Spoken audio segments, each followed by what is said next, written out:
Mumps एक viral संक्रमण है जिसका संक्रमण कोरोना की तरह फैलता है, जिसे आम भाषा में कंठमाला भी कहते हैं, जिसमें सलाइवरी ग्लैंड में सूजन और दर्द होता है। ये पुरानी बीमारी की तरह लग सकता है, लेकिन अनेकों जगहों पर इसके कारक अभी तक शामिल हैं। इससे साबित होता है कि यह बड़े पैमाने पर संक्रामक बीमारी खत्म होने से कोसों दूर है। हालांकि बाकी रोगों की तुलना में मम्प्स का रोग कम गंभीर है, फिर भी ये देखा गया है कि 10 से 15% बच्चे इस बीमारी के प्रति संवेदनशील होते हैं।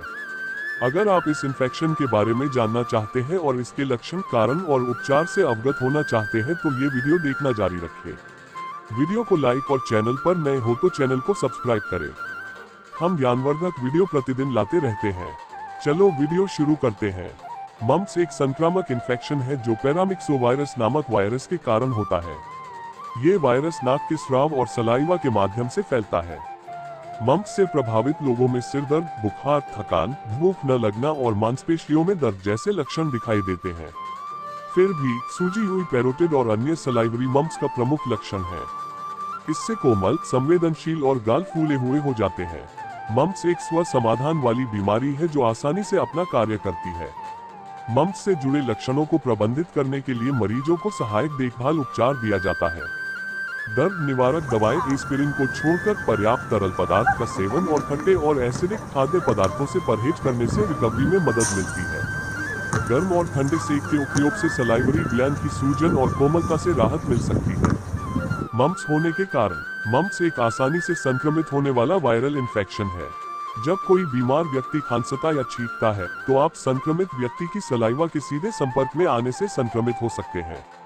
मम्प्स तेजी से फैलता है, इसलिए यह आसानी से एक व्यक्ति से दूसरे व्यक्ति में फैल सकता है। वायरस फैलने का सबसे आम तरीका खांसना, छींकना या बात करना है। यह मम्प्स से पीड़ित किसी व्यक्ति के साथ भोजन और पेय साझा करने या वायरस से पीड़ित किसी व्यक्ति की लार से प्रदूषित वस्तुओं को छूने से भी फैल सकता है। वायरस दरवाजे के हैंडल, काउंटर टॉप्स और खिलौनों जैसी सतहों पर रहते हैं। ये खांसने और छींकने से भी फैल सकता है। यदि आपको मम्प्स का संक्रमण है तो स्कूल, नौकरी या किसी अन्य बाहर जाने वाली गतिविधियों से बचना महत्वपूर्ण है। तब तक प्रतीक्षा करें जब तक डॉक्टर यह निर्धारित न कर ले कि आप पूर्ण स्वस्थ हैं। मम्प्स बीमारी के लक्षण। मम्प्स के शुरुआती लक्षण कुछ विशेष नहीं होते हैं।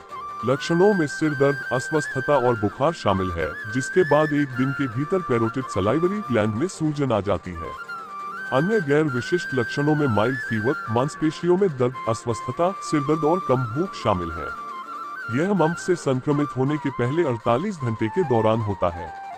विशिष्ट रूप से पैरोटिड ग्लैंड में सूजन संक्रमण के तीसरे दिन मौजूद होती है।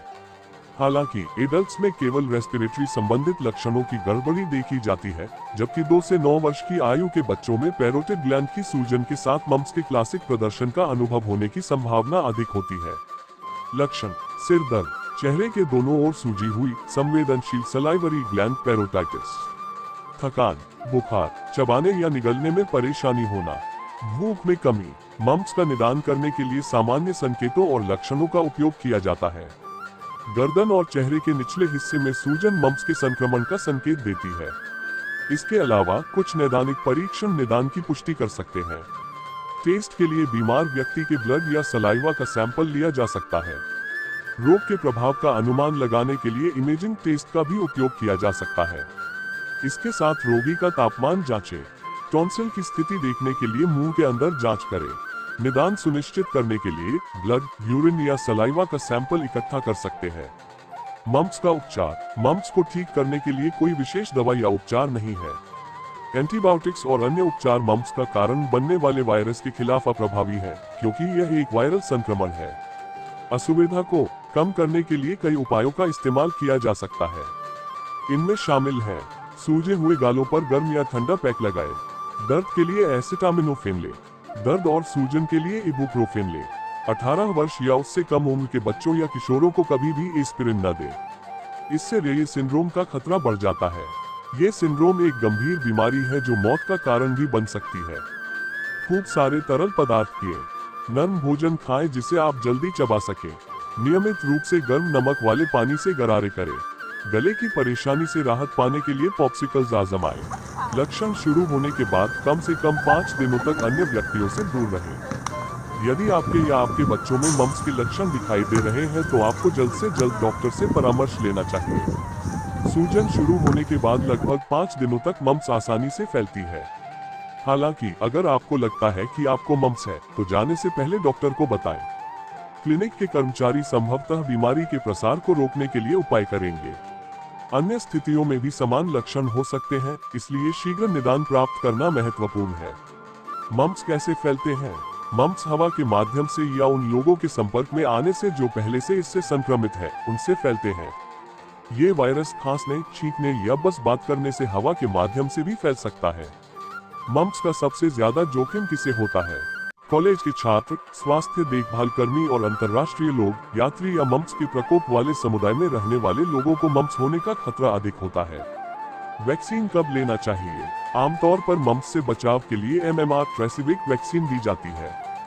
ट्रेसिविक को 12 से 15 महीने की उम्र में प्रशासित किया जाना चाहिए। यदि कभी भी छूट जाए तो 12 से 13 वर्ष की आयु तक उसे दे सकते हैं।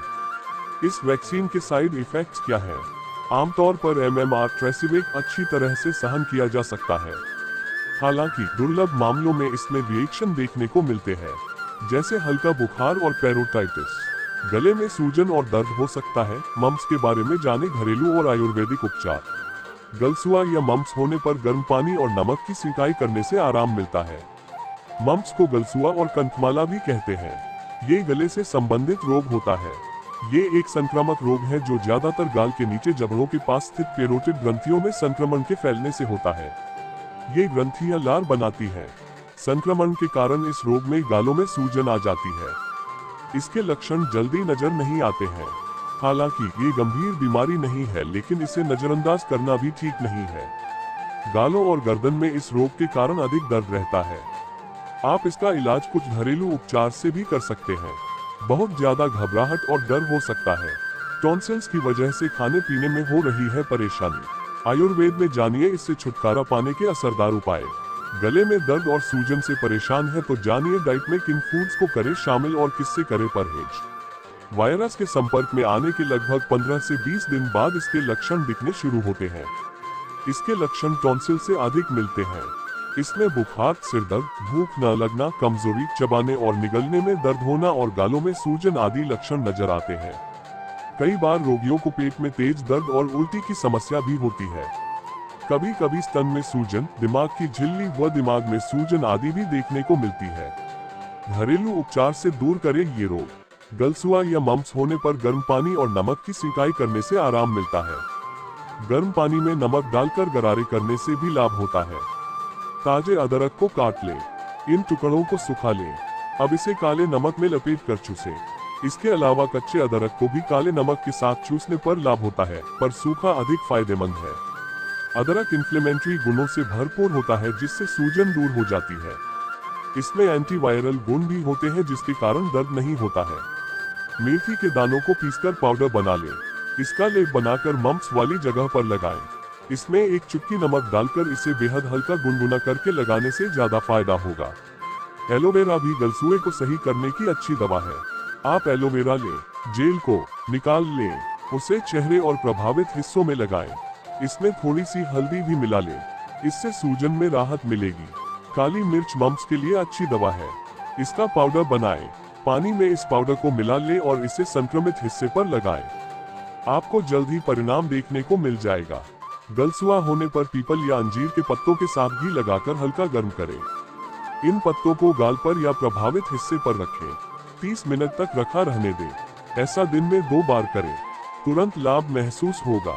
लहसुन में एंटी माइक्रोबियल गुण होता है, जो बैक्टीरिया और वायरस को मारने में मदद करता है। इससे गले में सूजन और बैठने की समस्या खुद ही कम हो जाती है। इसके लिए लहसुन की एक छोटी सी कली लेकर अपने मुंह में रखकर धीरे धीरे चूसें। जल्द राहत पाने के लिए इस उपाय को दिन में कई बार करें। नींबू के रस की प्रकृति अम्लीय होती है, इसलिए यह बैक्टीरिया को मारकर कंठमाला की सूजन के लक्षणों से राहत प्रदान करने में मदद करता है। गले की सूजन की समस्या से बचने के लिए 1 कप गर्म पानी में थोड़ा सा नमक और नींबू के रस की कुछ बूंदें मिलाकर इस मिश्रण से गरारे करें।